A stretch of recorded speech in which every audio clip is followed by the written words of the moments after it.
Hey, everybody. I'm so glad you're here tonight. I know you can't see my face, but I just wanted to reach out.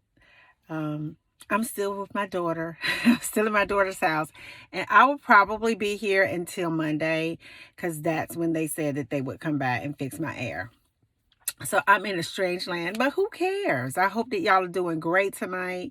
I could not miss our conversation, and I want you to know this tonight that the enemy ain't even ready for what he thought he destroyed when it comes to you.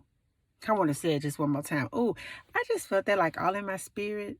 The enemy ain't even ready, okay, for what he thought he destroyed on the inside of you. I just find it to be quite interesting how the enemy will try to use our situations, circumstances, getting us outside of what our ideals may be. But it's a perfect opportunity for God to give us more power, to cultivate our experiences, to open up our eyes, to give us more depth to our character, and just allow us to observe what we are currently going through.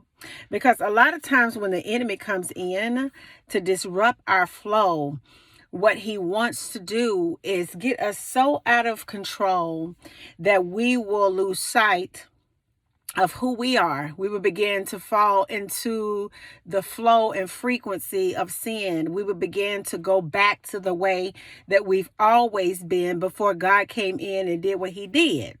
But the interesting thing that I find to be quite amazing is that when you really give your heart to God, God is a keeper. Come on, somebody. Baby, he will keep you in the middle of a storm, okay?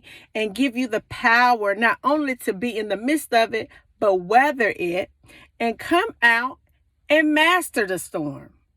And so a lot of times we have experiences through different spirits. Even though it looks like a person, it's a different spirit. For we wrestle not against flesh and blood, but principalities, okay? So it's a spiritual warfare. And what we need to do is we need to be mindful of the way that we choose to engage with people. We need to observe the people that we allow space in our experiences. We need to be fully awake and up enough to know the devil's devices. Because one thing I can tell you is that the way that the enemy works is consistent. The same trials is consistent. The same tests, they are consistent. It may be a different group of spirits, which is flesh bodies, but it's the same spirit.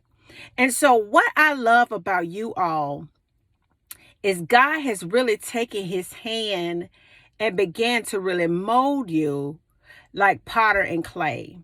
You all are so smart and you're so aware and you're so sophisticated. You're so anointed. You're so tapped in to the flow of God to a point where people are nervous.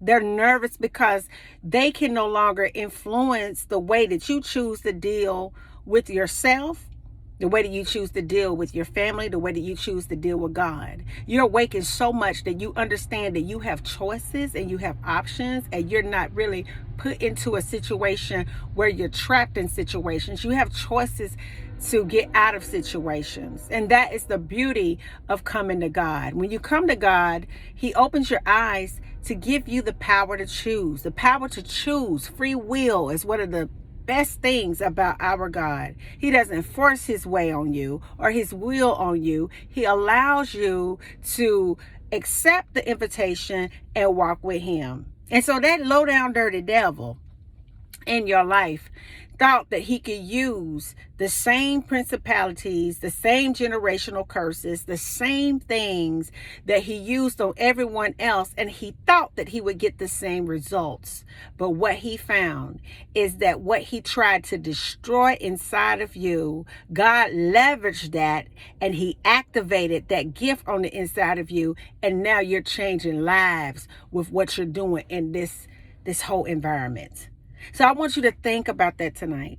I want you to think about that tonight. Those of you who may be just burdened tonight, those of you who may be displaced tonight, those of you who may be homeless tonight, those of you who may be living on somebody's couch tonight, those of you who may be just in a tough spot and you really don't understand what is going on. Why does this keep happening to me? I just don't get it, baby. I want you to understand this, that right before your breakthrough, you get some really intense spiritual traffic. You get some really intense spiritual activity, because the whole goal is to get you to cave in on your faith so you will never reach your predestined destination. Predestined destination. I said that because I mean that tonight. And I want you to be able to conclude each day to the glory of God. I want you to be able to understand, just look at your day. You don't have to be perfect every day. You just have to be a human that's fully engaged with the Spirit of God. I want you to look back on all the good things that happened today and give thanks to God for all of them. And I want you to be able to feel the presence of our Father, feel the presence of our Savior, feel the presence of the angels here that is leading, guiding, opening doors, and protecting you, even your ancestors that are loving and protecting you today. And I want you to understand something, though. Just real quick before you go to bed, I want to give you something to really ponder on and get real excited about. That the very thing that the enemy tried to destroy inside of you, it activated you, and now you cannot be stopped. And until the next video, guys, peace. Because even in the wilderness, baby, I still believe in you. Bye now.